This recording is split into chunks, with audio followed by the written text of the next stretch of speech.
Hello, and welcome to Street Aesthete. This is the show where we explore street view coverage of a noteworthy location, looking out for beautiful architecture and stunning scenery, while I amuse myself by remarking on what we see. Today we're doing something a little bit different. Rather than exploring a whole town or city, we're just going to be exploring one small part of Tokyo, Japan's capital, and we're going to be looking at a particular area that has come to my attention.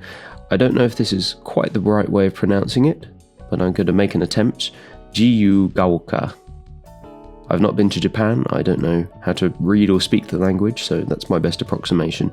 And the reason that it has come to my attention is that it has been known as Japan's or Tokyo's Little Europe, and anything like that, as you can imagine, has some interest for me. I wonder whether it's going to be a Little Europe in terms of the architecture, or simply in terms of the shops and restaurants there. So why don't we dive in and take a look? Now, I did a little bit of research before I started this video, so I'm just going to take you to one of the main points of interest to begin with, which is going to be, well, we'll kind of circle around it and then we'll enter it. So immediately we're dropping into a fairly typical Japanese street scene, I would say, at least on the surface. Residential, narrow streets, and lots of cabling above the road. But there's something a little bit different going on here. It's subtle, it must be said, and as a matter of fact, not having been to Tokyo, as I say, and not really being familiar with Japanese architecture particularly, it could be that I'm mistaking things that are common in Japanese buildings for mistaking them for being European inspired. But I can't help but look at something like this and think that this kind of shape here is very reminiscent of German and French architecture. There's even a bit actually of the kind of alpine chalet architecture in the shape of this roof here. And I could be wrong about this, but I don't think the Japanese are usually in the habit of cladding their buildings in stonework like this. And then indeed this dark brickwork here feels to me very much like something you might see in the Netherlands. But again, it could just be that it's actually quite typical for Tokyo. So anyway, a little bit further down this back street, we come across this building here, which I think could be a hotel, perhaps. And again, we've got some very sort of European-looking brickwork, the red brick. This wouldn't look too out of place, this kind of brick, in London or elsewhere in Western Europe. And indeed, these little kind of triangular gables up here also wouldn't look too out of place. The sort of classical decoration on the sides of the balconies here. Although on the whole, there's something about sort of the cleanliness of it and the kind of the squatness of it, I suppose, that doesn't quite feel European.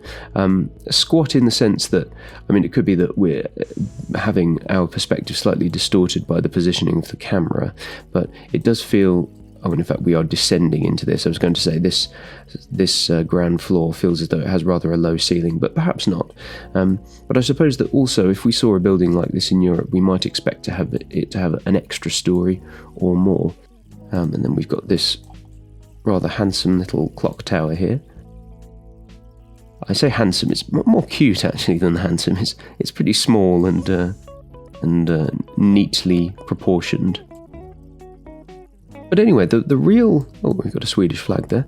The real area of interest is just a little bit further on, but one more thing to comment on here is we've now got this kind of mansard roof that we can see more clearly from this angle, and looking very French, I would say, or at least French inspired. And I've also mentioned in previous observations and videos on this channel that sometimes in classical architecture we see this pattern of triangular and rounded additions above the windows, and that they'll usually sort of alternate, sometimes in groups of three, and that seems to be a fixture of more sort of classical architecture. Now, the thing that particularly caught my attention about this area of Tokyo was the little square that is just past these steps. Now, unfortunately, the coverage doesn't actually allow us to walk in, but there are photospheres in there, so we will be taking a closer look. But before we do, we'll just take a moment to admire the scene before we go in. Something I'd like to comment also on that is, I think, not necessarily unique, but typical of Japanese street design is these very narrow streets where often there isn't on-street parking. I mean, we have parking spaces off to the side, but, you know, a street like this in Europe would be, and indeed in most of the rest of the world, would just be lined with cars, which would make it difficult for pedestrians and cyclists to use the street together, but also just is a bit of an eyesore. It spoils the aesthetic cohesion of the place. So something that I'm really appreciating about Japanese street design is the way they're not designed around cars.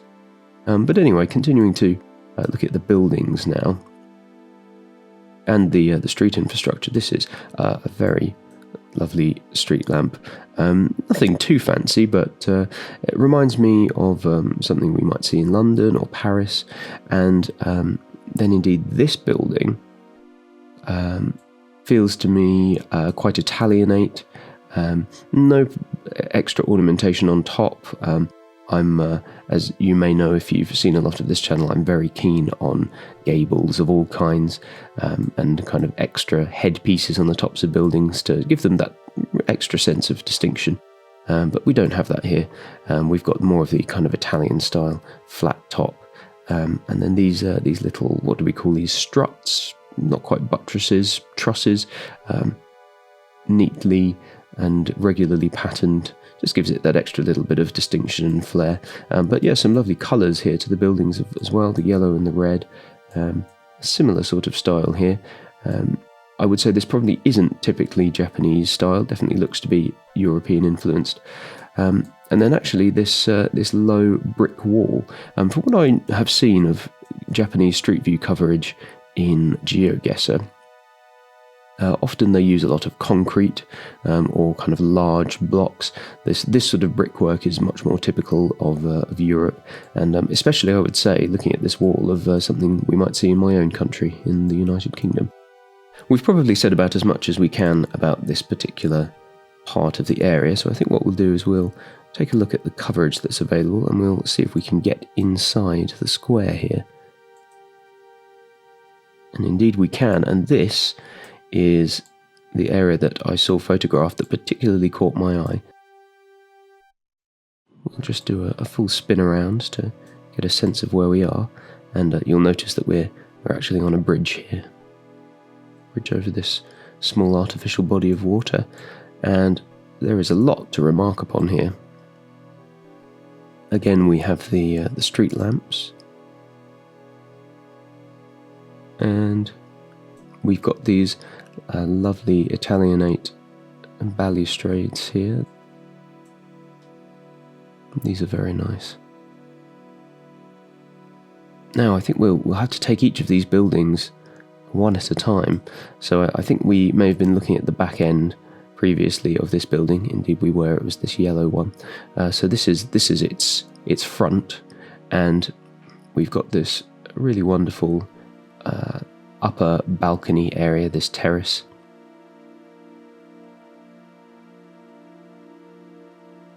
Lovely Italian looking. Over here, not dissimilar, but with a few more of these kind of rounded window shapes, and especially this one here, this shape, reminiscent, I would say, of some buildings that you might see in Venice. And then we have this one, which feels like a bit of a centerpiece to the place, and it's very curious to me. In all honesty, it's difficult to know what to make of it. I suppose the first thought, perhaps, is of Dutch architecture. The shape at the top here, although there's nothing really typically Dutch about this. Just I suppose the fact that it has these kind of shoulders and this head.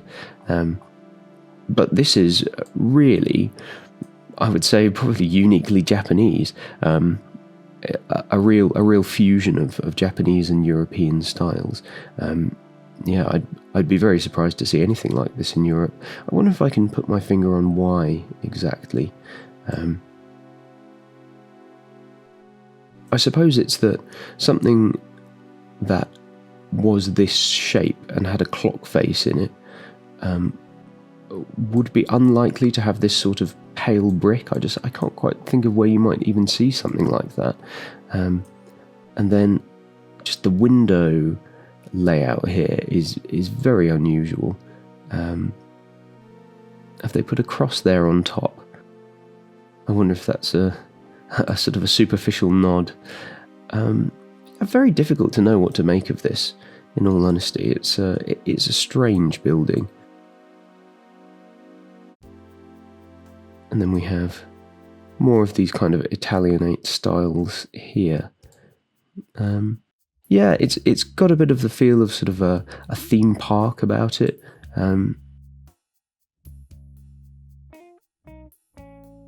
Very, very unusual area. All right, what else can we take a look at in this part of town? This perhaps could be interesting down here. We've got more 360 coverage, but no street view.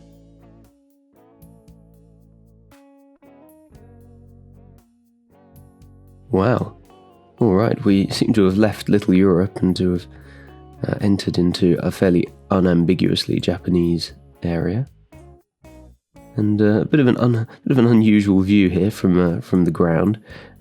Perhaps we are intended to be approaching this temple, this shrine in reverence on our knees.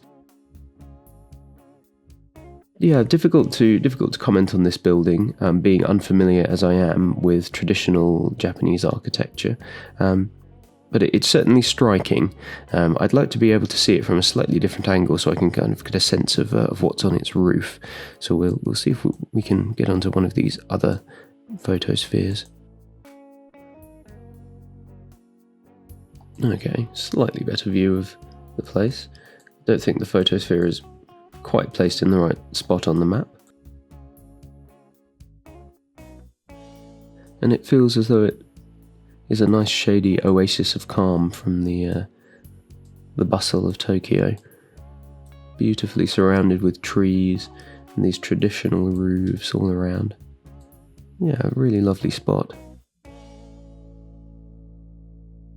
And what else can we see further down this area?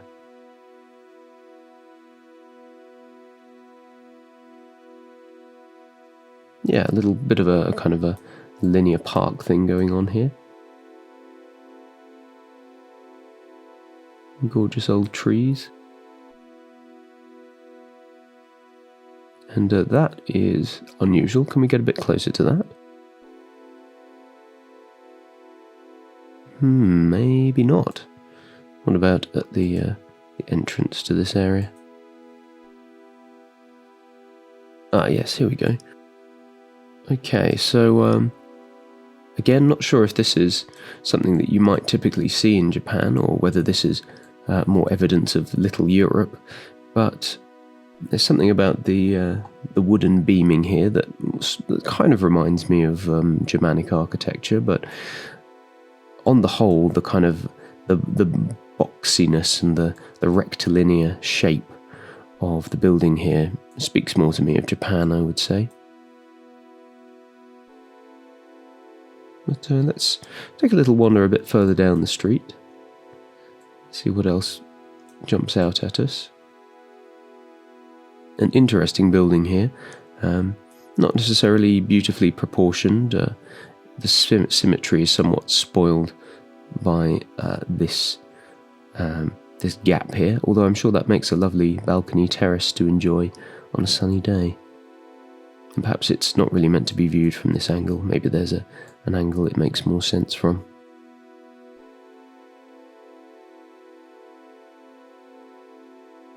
Yeah, as I mentioned, great to have these streets that are just set out for pedestrians and cyclists to enjoy, no cars to get in the way. I'm never really too keen on seeing lots of cables overhead. I know some people get very excited about tram lines and seeing the infrastructure above the road. I prefer not to see it. I find it actually to be rather ugly. I mean, it's a subjective matter. Is there something kind of romantic about this scene? But I don't know. To me, this looks like an ugly, tangled mess. It's certainly not as much as a mess as I have seen in other countries. I think in terms of setting out their electric infrastructure, the Japanese are probably very orderly. Whereas in places in South America, when they need a new cable, they'll just add it, and they'll keep doing that for years and years until you've just got a completely illegible tangle of cabling.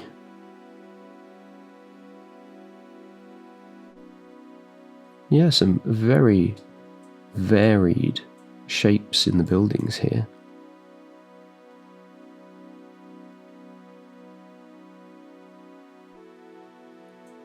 Not an entirely cohesive street, but certainly interesting, in the sense that each building, even these kind of modern ones, which are relatively unimaginative, do have something interesting about them.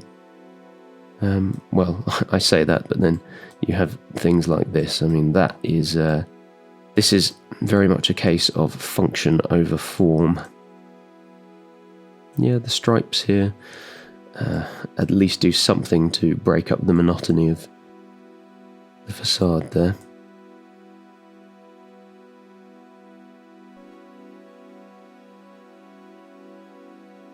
Is this a reference to European architecture in this area of Little Europe, or is that something you would typically see in Japan? I suppose I'll have to spend a bit more time exploring Japanese street view coverage. I've avoided it thus far because I suppose I find this kind of architecture generally unappealing. It's sort of the decoration of it is generally the text.